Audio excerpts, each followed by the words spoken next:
इंसदाद दहशतगर्दी एक्ट 1997 में मजीद तरमीम की वजूहात सामने आ गई हैं। बलूचिस्तान में सिक्योरिटी सूरत हाल के तनाजुर में एक्ट में तरमीम का फैसला किया गया है। इस पर हम बात करते हैं डॉन न्यूज़ के रिपोर्टर ताहिर शरानी से। ताहिर, बताइएगा इस बारे में मजीद क्या हम फैसले हुए इस तरमीम से मुताल्लिक?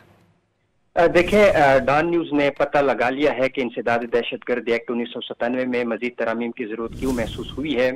दरअसल वफाकी हुकूमत ने बलूचिस्तान के सिक्योरिटी सूरत हाल के तनाजुर में इंसदाद दहशतगर्दी एक्ट में तरमीम का फैसला किया।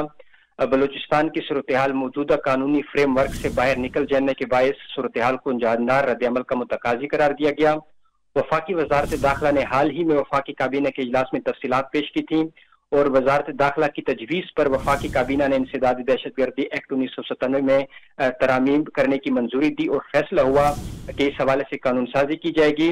तो जिसके बाद कौमी असम्बली में इस हवाले से जो मजीद तरामीम का बिल है वो पेश किया गया है। हुकूमती ज़राए के मुताबिक वजारत दाखिला ने वफाकी काबीना को आगाह किया कि बलूचिस्तान की सूरत हाल मौजूदा कानूनी फ्रेम वर्क से बाहर निकल जा चुकी है और वफाकी काबीना को बताया गया कि बलूचिस्तान में बाकी ग्रुप्स और दहशतगर्द नेटवर्क्स अपनी कार्रवाइयों में पहले से ज्यादा मजबूत हो गए हैं। बलूचिस्तान भर में हालिया वाकयात के नतीजे में बड़ी तादाद में कीमती जानों का नुकसान हुआ और अहम बुनियादी ढांचा तबाह हुआ।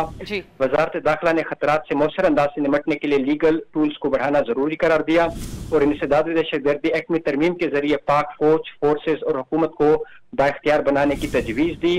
सेक्शन 1111EEE की तरमीम के लिए कानून साजी का अमल शुरू करने का फैसला हुआ था, जिससे फौज और सिक्योरिटी फोर्सेस को दहशतगर्दी के खिलाफ मजीद मौसर ऑपरेशन के लिए कानूनी तहफ़्फ़ुज़ मिलेगा। सिक्योरिटी फोर्सेस दहशतगर्दी के शुबे में किसी भी मशकूक शख्स को कबल ज़ब्त हिरासत में ले सकेगी। सिक्योरिटी फोर्सेस को किसी भी मशकूक शख्स को दहशतगर्द सरगर्मियों के शुबे में हिरासत में रखने के लिए बाइख्तियार बनाया जाएगा।